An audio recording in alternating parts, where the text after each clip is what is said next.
Good morning, everybody. I want to especially say good morning to those watching online. We're sending you hugs right through the video camera. Hopefully you feel them. And the next time you're here with us, we want to give you a real one of those. But welcome to you and those of you outside on the plaza. You know, I am super excited about this particular season in church life. Why? Because we just got our team back from Chiapas, our young adults, and we're super excited to share some of the stories of what God did there. But we just want to say we're so proud of you and all of the hard work and the effort that you put in to be the hands and feet of Jesus there in Chiapas. Can we just welcome them back? Let them know we're grateful that you're back. We're proud of you. Our kids are off to camp. Our middle schoolers just got back. Our high schoolers are heading out to camp. And then next week is VBS. I love this season of investing in what God's doing in our youth. Amen? I love it. Well, let me ask you this question. What is your story? What is your story? How do you tell it? What's your perspective on your life? Is it the story of grace, the grace of God in your life? What's the storyline that runs in the back of your mind the narrator is saying, telling about who you are, about what's going on around you? Are you a victor? Are you a victim? Are you blessed? Are you not? What's the story? The gospel changes everything for us, and that's been the background to all that we've been talking about when we talk about fearless trust, especially in the area of provision. It's this story. Who am I? Who is God to me? Who am I to God? What has He called me to do with my life? What has He promised to do through my life? Are you with me? That's the conversation we've been having. You were blessed to be a blessing. So we started with Abraham. We talked about the time in the wilderness, Israel leading them out of Egypt to the wilderness where we learn to trust God, that God is faithful to provide. And now we're talking about Israel going into the promised land, another season, a different season, and God preparing them to trust Him in that kind of a place. Different seasons of life, but the trust of God is so critical for us if we are going to be the people of God that He's called us to be on planet Earth. You and I have been called to represent Him, to represent Him to others. So we are representing God every time somebody meets a Christian. If they find out you are a Christian, you are a little Christ, you are an image bearer of Jesus, the Messiah, the Son of God who came into the world, who gave His life because He loved people so much. And that's the question, do people experience that when they experience you? Do they experience Him when they experience me? I am an image bearer. You're an image bearer. The nation of Israel was intended to be image bearers of God to the nations. And so as they move into the promised land, we talked last week about this rhythm of tithes and contributions. He established for them a rhythm of, as you move into this land where it will produce for you, resource will be available to you as you move into this land. Here are some rhythms I want for you to keep your heart connected to me, so that you're regularly retelling your story every time you bring those tithes and those first fruits into the storehouse, into the temple. Retell your story. I was a wandering Aramean.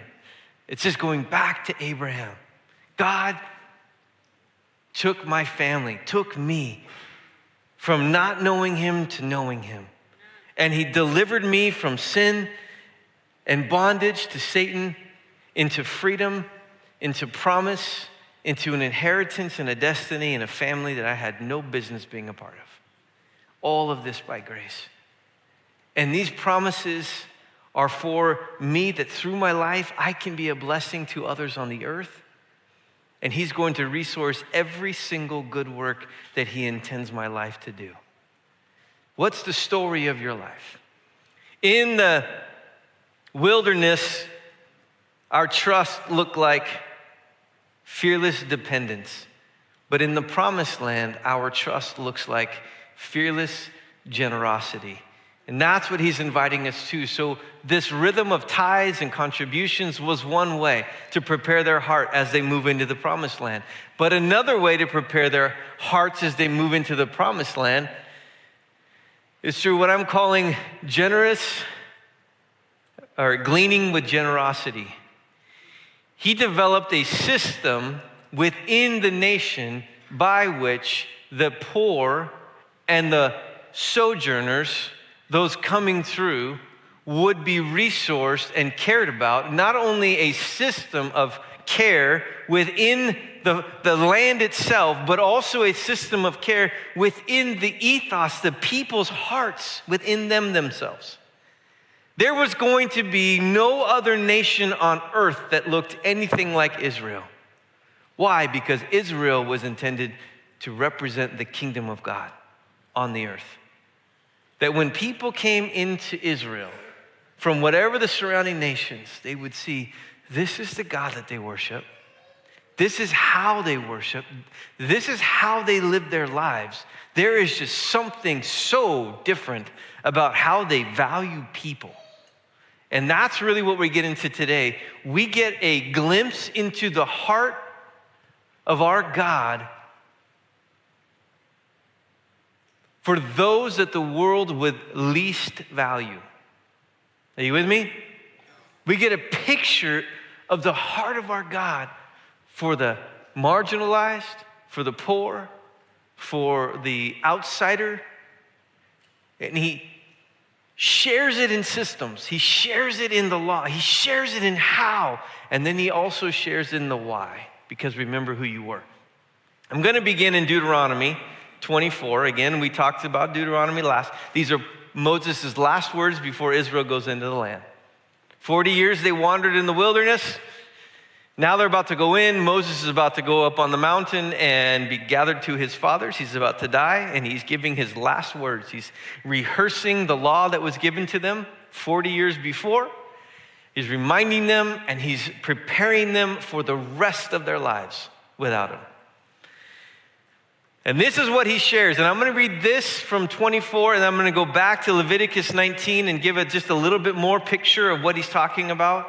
But it's all about the same idea, about this system of care for people in the land.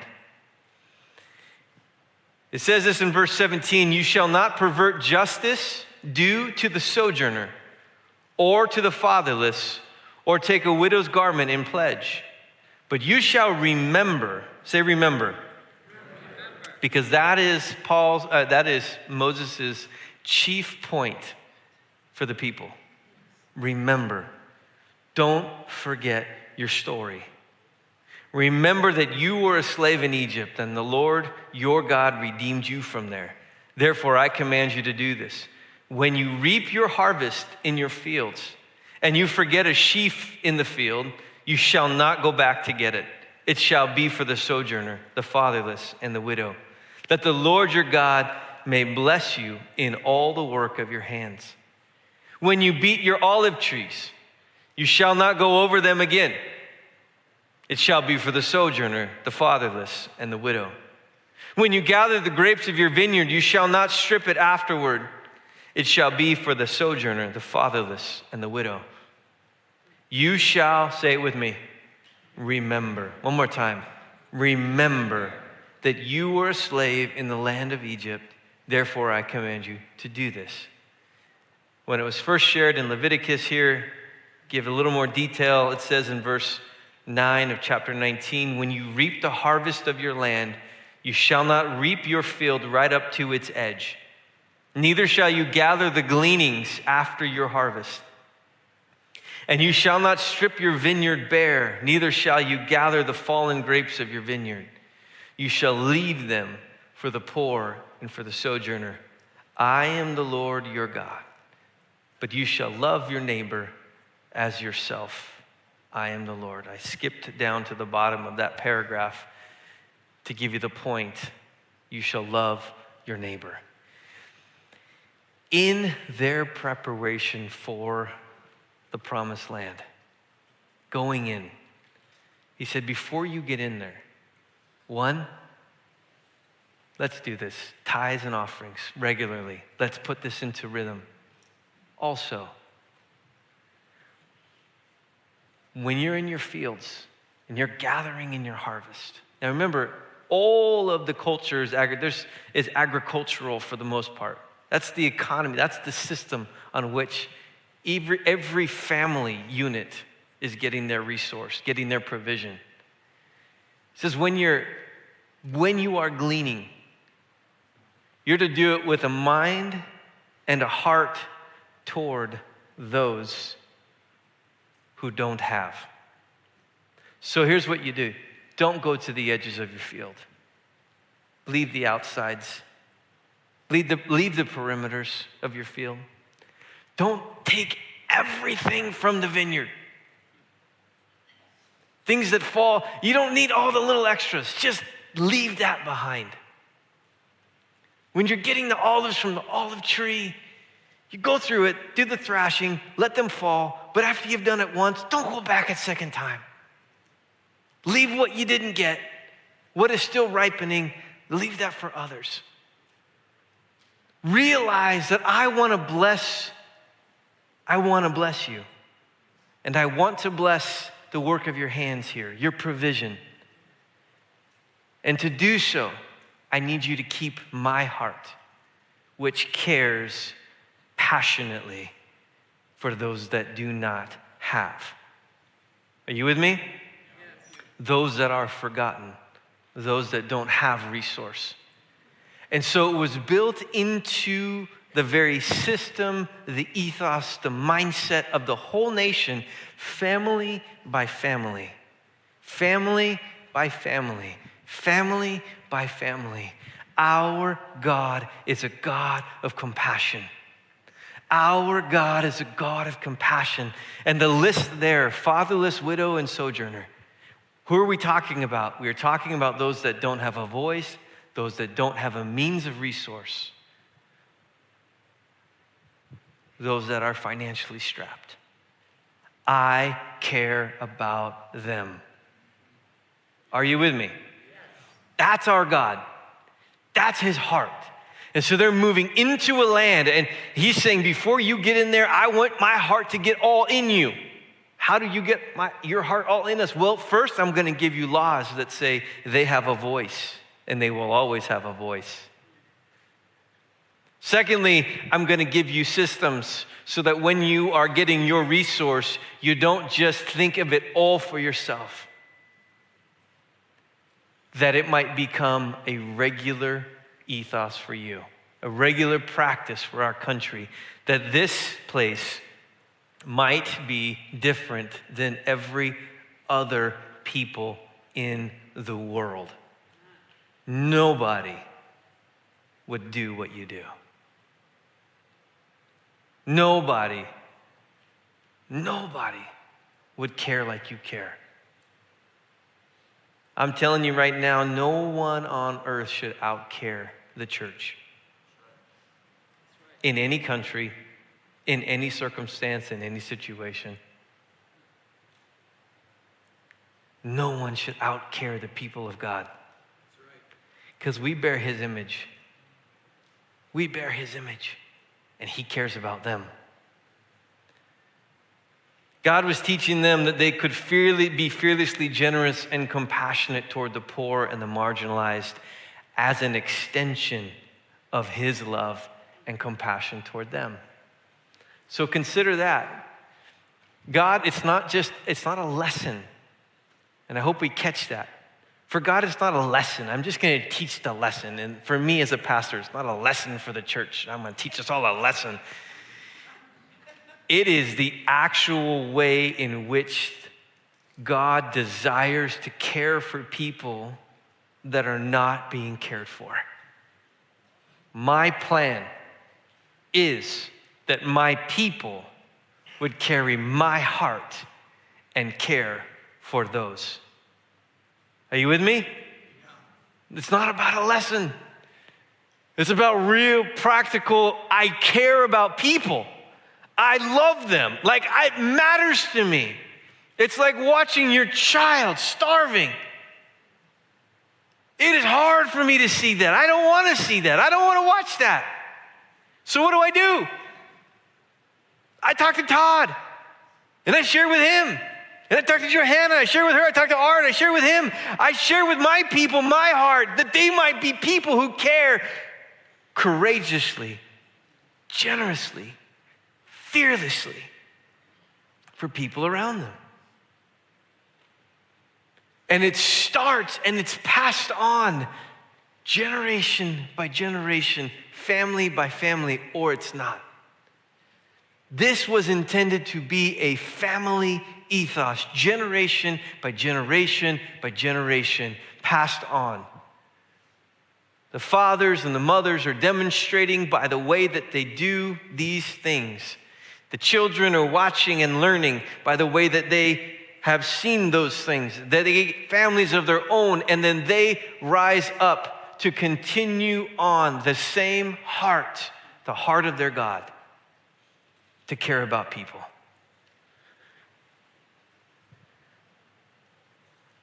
When I talk about your story, this is the question. Do you feel like someone well cared for or someone who has been forgotten? Where do you feel like you fall on that side? I'll tell you this, if you know the Lord, you, by your own story, fall on the side of you are not forgotten. You are cared about. He cares more about you than you'll ever know. Everything going on in your life, he's passionately involved in, cares about, wants to show himself, wants to meet your needs, wants to be right there with you in the midst of it. If you don't know the Lord, you might find yourself feeling the other side of that you've been forgotten. I'll tell you what, there's a lot of people we pass by every day that would find themselves lonely, feeling forgotten, in desperate need. They're all around us. Even here in South Orange County, they're all around us, but certainly they are also all around the world. As a pastor who is preparing his people,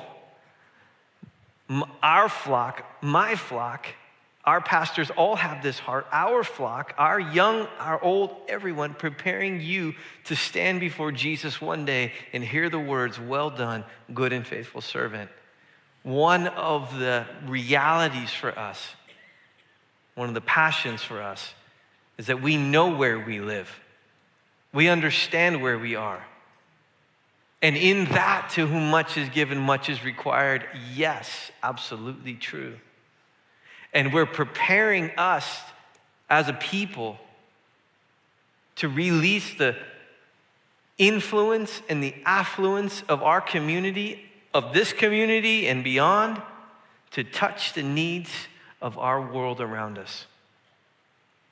That it actually matters. It's not like a secondary discipleship thing. It's like a primary right in front of us, kind of this is what it means to follow Jesus and carry his heart and live out our calling as the church. Are you with me? And that's why these things matter so much. So how do you create an ethos of compassion? This is just some simple practicals, and then I want to get into how do we do this fearlessly? What are the promises that we can hang our hat on? Let me just talk first about the 2 points that he's making here. He's dealing with the idea of compassion for the poor. First, how do we cultivate a compassionate heart for the poor? Well, first, what is your heart for the poor? What is your heart for the poor? As families go, again, these are principles he's giving us, talking about margins, saying don't just see everything of your resource for yourself and for your family. I need you to think beyond you to the people around you that I care to reach, that I care to care for. But he's to teach your kids to have eyes that are open. My mom, when I was a kid, this is no joke, and it happened on many, many occasions. We would be shopping, and my mom would stop. She would see somebody that she'd feel like prompted by the Lord, I hope, I'm assuming that's what was going on, to care for somebody in need. And she would reach in her wallet, she would take out some money, and she would give it to me and say, now you go give it to them and tell them God bless you. I'm a kid. I don't want to do that.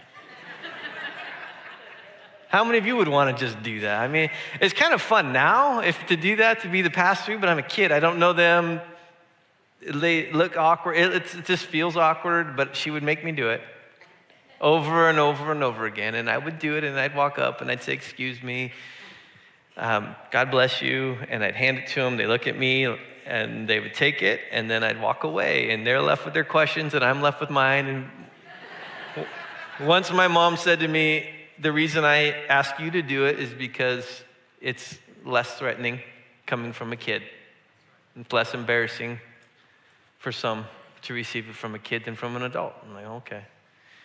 But what she was doing was teaching me to have an eye as I'm going about my day for those in need and to care. Mission trips help stir that up. Going with our kids into places and spaces that are uncomfortable, that are not Orange County. Realizing there are parts of the world that actually aren't perfectly manicured. The streets aren't totally beautifully flat and aren't full of weeds and potholes. Did you know there are places like that? Every time I find one, I go, whoa, I am not an RSM anymore. But going on mission trips, why? Because it stirs us to the greater reality of people around the world. It breaks us out of our bubble a lot. How many of you realize you're in a bubble? If you don't know that, just nudge the person next to you, say, you're in a bubble. But we're in a very unique bubble of affluence. You know, some of the poorest people in our country are better off than many, many people around the world. The poorest. As far as cared for, as far as needs met, as far as access to things and resources. Take your kids on trips or send them on trips when they're available. Expose them to the bigger conversation of what's happening. Talk about it. I remember sitting down with my dad. I remember him sitting all the kids down and having a conversation about his heart for generosity, his heart for inheritance and giving, his heart for when I'm gone and I'm not here and you're doing whatever you want to do, I just want you to carry my heart, or at least know what my heart is and my hopes are for our family. Just sitting down, having a candid conversation with him about carrying a heart of generosity for what God is doing in the world to care for people. Project Nourish is a great one. It's coming up. Project Nourish will be here in November. But how many of you who have participated in that enjoyed doing it with your kids, like doing it with your friends and neighbors? It's a simple event. A day, 2 days. We're packing food. We're raising funds for these foods. Trucks are coming in, and 100,000 meals are going to go out to areas of extreme poverty or extreme relief needed. And it's going to go there. But we're doing this together. We're doing it fun. But when we ask the why, when we tell the story, when our kids remember, they go, oh, yeah, I remember that. I remember we did meals. I remember that we care. I remember that we did a lemonade stand. Right? That and projects and other things. I love these stories. But these kids that learn this heart early, it changes the ethos as they grow up. It helps them remember the heart of God for those around them. RSM Cares, collecting food pantry. If you just want some practical, easy ways, like right now, when you leave today, go online, rsmcares.org, and look up the ways that you guys as a family can connect to local needs in our community right around us. Local needs. Christmas is a great time. Consider those things together. Hey, who is in need in our area, in our community, around us? What can we do? And going shopping with kids. Operation Christmas Child, it's a great one. Going shopping with the kids, packing the box together, reminding our kids. It changes their ethos. Secondly, cultivate a compassionate heart for the ignored. And this is important. This is super important. All through these laws, all through, you find the heart of God for the sojourner, the fatherless, and the widow. It's not just about caring for their needs. It's also about giving a voice to those that don't have a voice. It matters to God when people are marginalized in our community. And if you're wondering who's actually being marginalized in the community, then it's not you.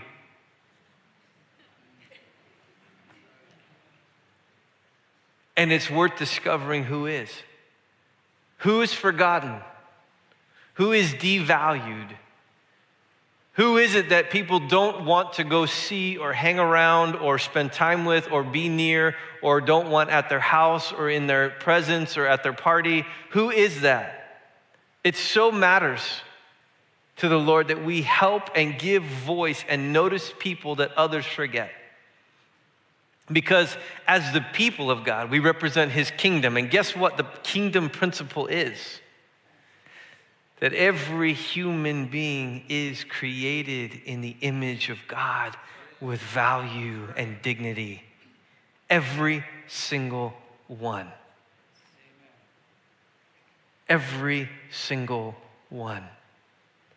Age, ethnicity, gender, whether they're impaired in some area of their life or not, whether they're impoverished or not. Every single one is created in the image of God and has equal dignity and value. The problem is the world in which we live does not live by that truth. And so we tend to be with, look for, hang with, try to get near, and try to get away from. Try to be near the ones that add to our life. Who adds to me? Whose presence do I enjoy? Who, can give back? Whatever. Who makes my life better? But the people that require of us, those that add nothing to our social status, they add nothing to our sense of value. They're forgotten, they're overlooked. Those are the very ones that the world tends to push away and stay over there. And so going to them is critical. To have that kind of ethos. My grandfather used to take me, Grandpa Odo, he used to take me to visit Jovita. Jovita was in her 90s. Jovita was a widow. Jovita lived right on the side of the hill from Dodger Stadium. And my grandfather committed to care for this widow who he heard about her faithfulness to what she had done in helping Latin American Bible Institute get going. All she poured into that, what she poured into that. And a pastor one day said, Paul, she doesn't have anybody to look out for her. She has no family in the area. Will you take care of Jovita? And he said, yes. And he did, until she passed. But he didn't do it alone. He'd bring me. And we'd go. And we'd clean up the yard. And we'd weed the yard. And it was just the two of us.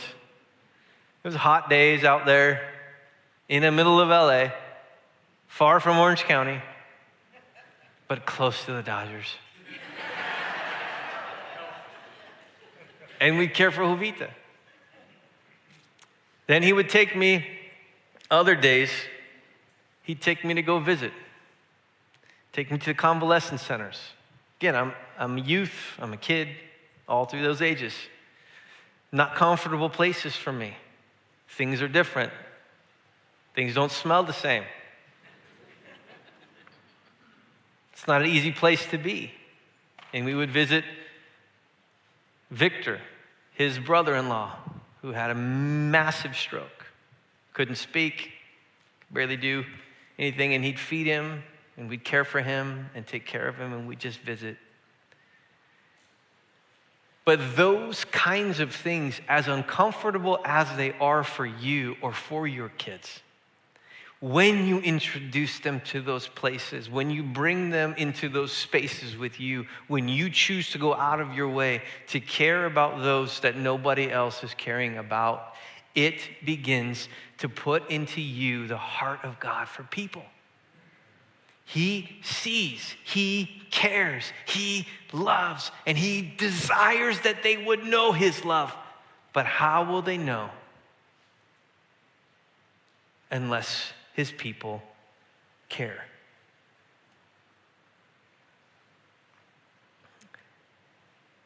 In Matthew 25, Jesus had just talked about his return. He said, hey, when's it all going to happen? It's the Olivet Discourse about when's the end of things, when's the end of time, when are you going to return a second time? And he's giving that story in 24. And then in 25, he begins a series of 3 parables that are all about being ready for his return. But in one of those parables, he tells this, he says, when the Son of Man comes in his glory, when I come back in all of my glory, full glorified state, and I come back to rule and to reign, when I show up and all the angels with me, and I'll sit on my glorious throne, before him, before me is going to be gathered all the nations, and he will separate people one from another as a shepherd separates the sheep from the goats. He'll place the sheep on his right and the goats on the left, and the king will say to those on his right, come, you who are blessed by my Father, inherit the kingdom prepared for you from the foundation of the world. For you memorized 35 verses and could quote them back. For you went to church once a month, faithfully. I mean, every week, faithfully. Wait, no. For I was hungry and you gave me food. I was thirsty and you gave me a drink. I was a stranger and you welcomed me. I was naked and you clothed me. I was sick and you visited me. I was in prison and you came to me. Then the righteous will answer him and say, Lord, when did we see you hungry, feed you, thirsty, and give you a drink? When did we see you a stranger and welcome you, naked and clothe you? When did we see you sick or in prison and visit you? And the king will answer them, truly I say to you, as you did it to one of the least of these, my brothers, you did it to me. The very distinction between the sheep and the goats in Jesus' retelling of what that day will be like were 2 things. You cared about those in need. You fed them, you gave them a drink, you put clothes on their back, you welcomed them. And you cared about those without the voice or that was forgotten and marginalized. You went and you saw them and you visited them. This is the heart of the Father. It was like, boil it down. Like, just boil it all down to make it simple. This is what I'm looking for. This is me in the world. This is my people representing, looking like me, bearing my image in the world. Just care. Just care. Just visit. Just give a voice. But we would ask the question, if I do that, is there going to be enough for me? Do I have enough resource to care for others? Do I have enough time to give up for others? Which is a great question. How can we be fearless in our generosity toward the poor? Proverbs 19:17. Whoever is generous to the poor lends to the Lord, and he will repay him for his deed. God is so passionate about caring for those in need that he considers our generosity as a loan backed by God, backed by heaven. when you live your life in a state of, God, I care about those needs around me, that when those needs and those opportunities are available or surrounding us or in our midst, and you wonder, can I afford to do this for them? Can I afford to care about somebody that God obviously cares about? It's going to cost me something. Here's what he says: if you just understand my heart, I'm good for it. I'm good for it. You want to be generous to the poor? I'm good for it. You want to care about somebody in need? I'm good for it. Let me ask you this. Do you think God is good for it? Are you sure? See, we got to retrain our brain on a lot of issues today. But it starts with this. Do I actually believe that God is good for it? When the opportunities are there, where there's a chance to care for somebody, and I go, ooh, should I not care? He says, listen, I consider it a loan backed by me. I'll take care of it. 2 Corinthians 9 gives some of the best pictures and principles and teachings on this topic. Paul talking to the church, preparing to receive an offering for Corinth when he gets there. Says the point is this: whoever sows sparingly will also reap sparingly. Whoever sows bountifully will also reap bountifully. Each one must give as he's decided in his heart, not reluctantly or under compulsion, for God loves a cheerful giver. And God is able, say able. Wrestle with this. Wrestle with this as we read it. Wrestle with this for your own heart. Do I really believe this? God is able to make all grace abound to you, so that having all sufficiency, being fully supplied, in all things at all times, you may abound in every good work. Every good work that comes your way, that you'd be able to step into it. How would he do that? As it is written, he distributed freely. He has given to the poor. His righteousness endures forever. He who supplies seed to the sower. He says, I'm the supplier, and you are the sower.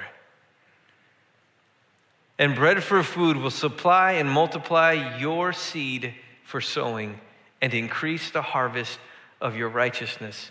You will be enriched in every way, to be generous in every way, which through us will produce thanksgiving to God.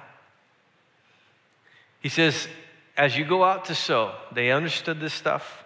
Farming was their life. The farmer will decide, how much seed that I've saved am I willing to sow in the field? What if it's a bad year? What if it's a what year? I'm deciding now, should I sow it or should I keep it back? This is the dilemma that goes through most of our hearts in these opportunities constantly. And so Paul is just speaking right into it. And he says, for the farmer that holds some back, when the harvest actually comes, it will be a meager harvest because he sowed sparingly. So he's going to reap sparingly. But for the farmer that said, I'm all in, and he takes his resource and he sows bountifully. Instead of holding back the seed, he puts the seed out there. He invests the seed in the ground.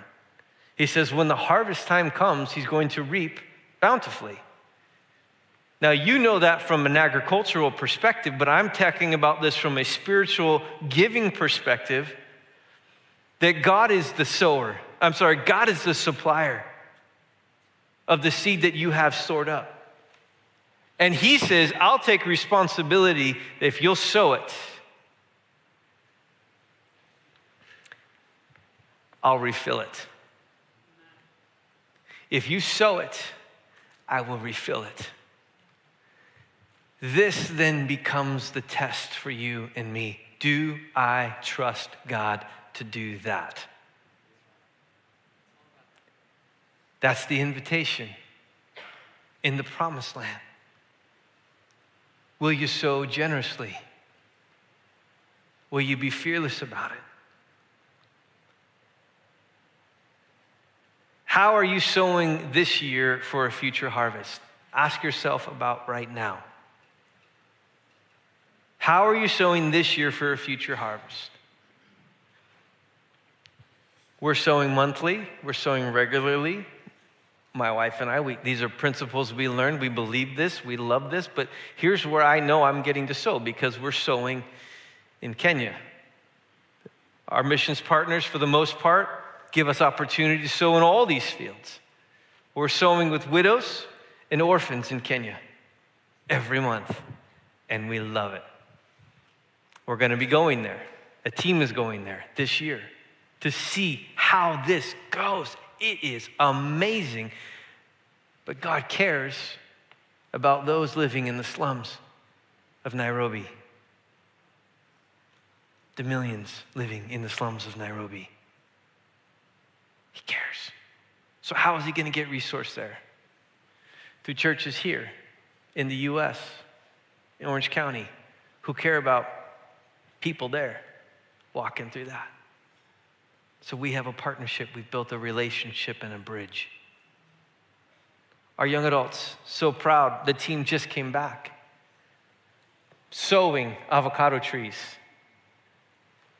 10 trees will be able to support one gal once they get going to live there for a year, coming out of the orphanage, being resourced and rebuilt and renewed in her identity, healed and restored so she can go back into the world.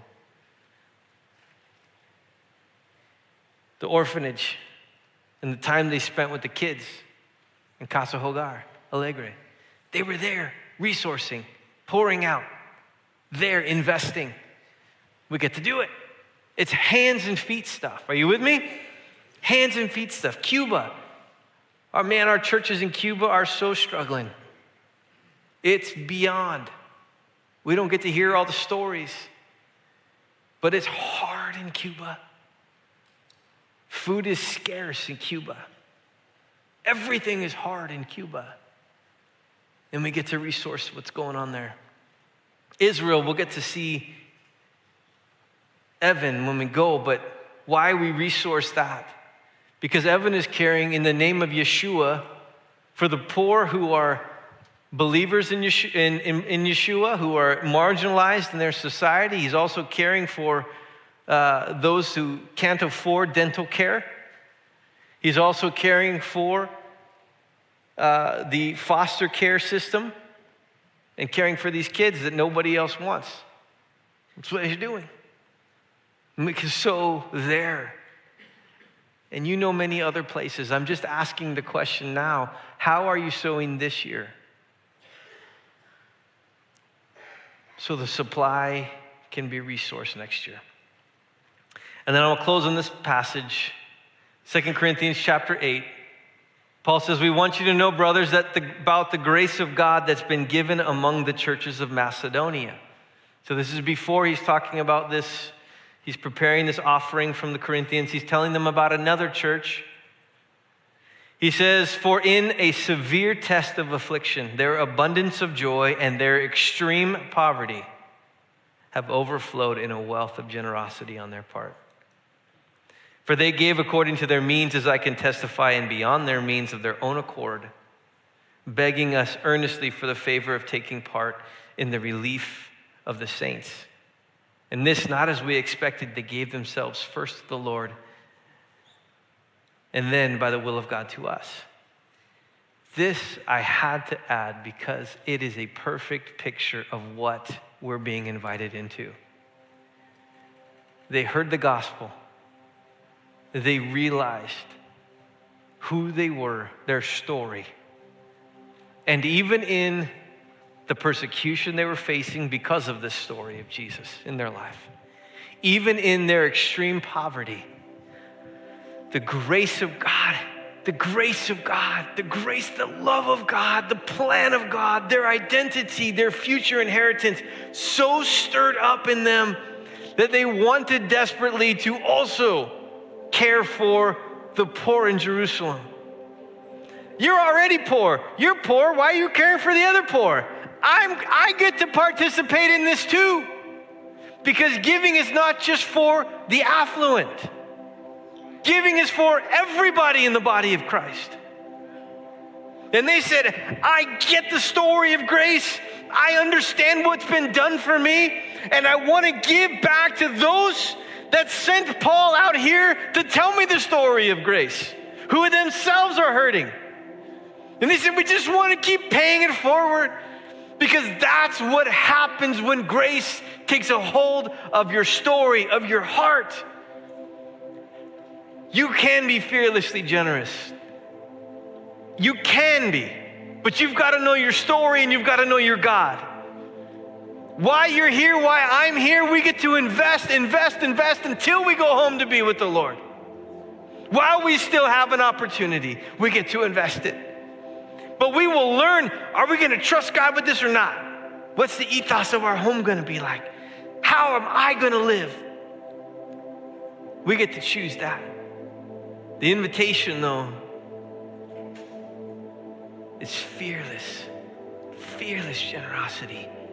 I'll take care of you, God says. I'll keep supplying the seed for sowing. If I can trust you to give it, to sow it, then I can just keep trusting you with more. Would you stand with me?